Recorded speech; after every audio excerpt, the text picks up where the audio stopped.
I mean, this is a big topic that I work on, right? And I work with. It's a word that we erase from our athletes' vocabulary. Yeah.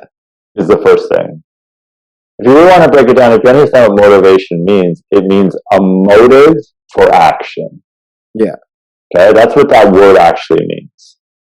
And people have taken that word and they've misconstrued it to mean energy to do something, which is not a motive for action. You understand? So this is the separation. People have mixed the word motivation with what we call like willpower. Yes. And they're not the same thing. So because motivation has baggage, meaning people already think it means this way, we kind of get rid of it. I'm going to educate people on this for a second. Yeah, go for it. It's actually not a bad term if you really know the real meaning. Like I just told you, it's a motive for action. Yeah. Willpower is having the energy to make the decision. Okay, gotcha. And as the week or the day goes on, your energy to make decisions decreases. Yeah. Easy to decide what you want for breakfast, difficult to decide what you want for dinner. Always. Right? We know, like we would suggest train in the morning, because it's easy to decide to train in the morning.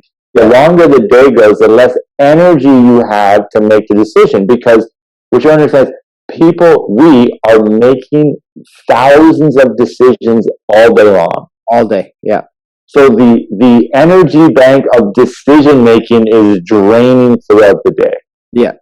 So if you're trying to make important decisions at night, forget about it. Unless like there's chronotypes, I'm not sure if you're familiar with that. Yeah. Chronotype just means like some people do better in the evening, some people do better in the morning, whatever. If you understand chronotypes, maybe for some people it's the reverse. Yeah. But I'm just going to speak general for a second. Yeah. So now that we understand that, get rid of that word motivation. You know, like I think I had a client who wanted to work with me the other week, and they said, would I motivate them when they fall off? And I said, absolutely not. We don't use that term. And I never heard from them again. So, so like this idea of instead of using motivation, what we do is we coach level or degrees of importance. Yeah.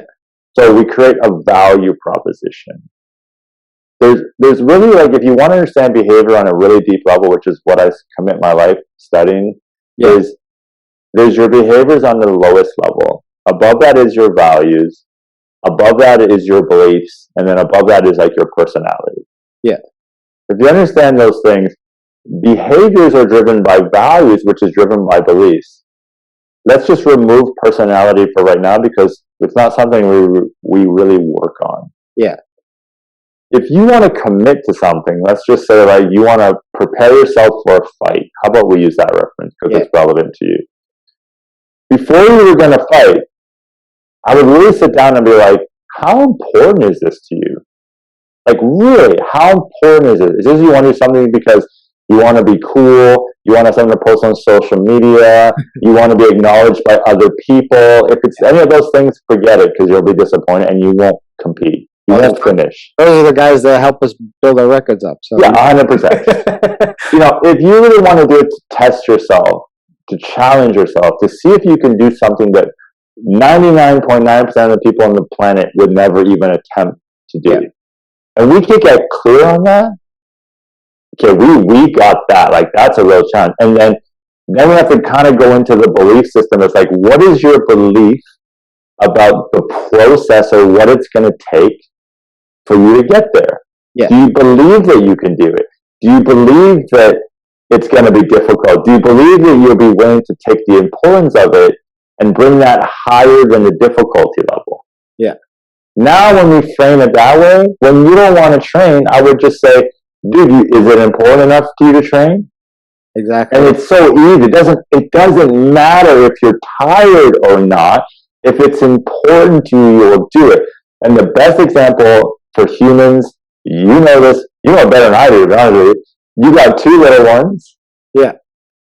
If they're important to you, when they're crying at 3 a.m., you get up. You're going to get up. Not because you want to, not because you have the energy, not because you're motivated, for fuck's sake. It's because it's important enough for you to do it. Yes. And I mean, and here's a good example of how I to just expand on what you just said is it's very easy. Like somebody in my situation, you have two babies, uh, growing kids. You got your own business. Your wife's got her own thing, business too. It's very easy to make an excuse not to show up, right? So like my example to everybody is every Tuesday my wife has to be in the office and working, right? Which means I'm on dad duty. I got two of these little shits that I have to take care of. Now I have the option of just staying home and taking care of them, which I do sometimes because sometimes it is what it is. But more often than not, it's more important to me to get their ass ready, get them out, and I take them to the gym with me. And it's incredibly hard. It's not an easy process to get three human beings ready for an hour and a half workout. It's incredibly hard. It's tiring. It's frustrating. It takes hard enough getting yourself ready, dude. I know. It takes a lot of time just to get them ready out the door, make it on time. Half the time I don't make it on time. And then when you leave, you're already tired from doing whatever you're doing. Then you have to get them ready, and then you get home and you're like, I just want to sleep. And a lot of people will look at that situation or and they're like, I have kids, I can't do this. I can't. But for me, it's so important to me to be there. Not just because of fighting and I got to train hard, but I also find it important for my kids to see me doing the thing I love to do all the time, no matter what. No matter what happens to me, like whether I'm injured, whether I'm tired, whatever. Daddy, drag your ass to the gym so that he can do the thing he's passionate about, work on it, work on a skill, because it's important to me. And that's the only reason I drag my kids to the gym with me. Not because I think it's cool, not because I can't get childcare. I could easily ship them off to my parents' house or my wife's parents. I do it because it's important for me to be there, and it's important for my kids and other people to see me take this step. And the feedback I've gotten is I've actually motivated. Other guys have said I've inspired them to do the same. That's a better word. Do the same, right? And so now what I'm seeing is other people are bringing their kids to the gym too, just because they saw me do it, and they're like, yeah, I want them to see me do this work. I want them to see me pursue my passions.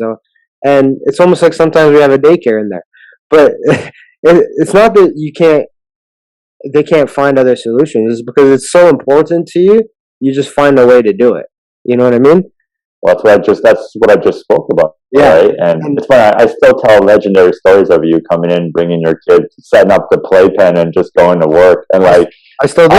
I use you as a reference when I talk to people about difficulties. And let me give you like a really important insight too that, I'm pretty sure you already know just the way you're speaking, but it's important for everyone to understand this.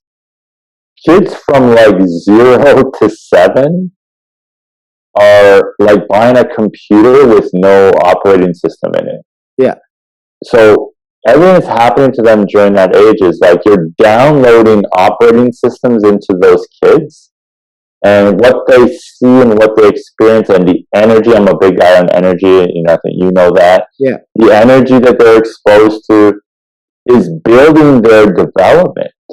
And if you're doing things like that and you're taking them out and they're seeing the challenges you're going through and you're pushing through it, that's setting them up for this future success. When we just like nurture them too much, and that's what happened that's what I'm seeing in this now currently with a lot of younger kids coming up. Yeah. They've been coddled too much, they've been nurtured too much, they've been protected too much. 100%, yeah. And they're not going to get into what we call the warrior phase, which is the hero's journey of our development. They're always going to stay in the infant phase where they depend on everyone else to give them what they need to survive. And it's actually going to be a bleak future, in my opinion, because even more so, there'll be much less leaders and many more followers, which creates a very dangerous environment for the future. If you enjoyed that clip,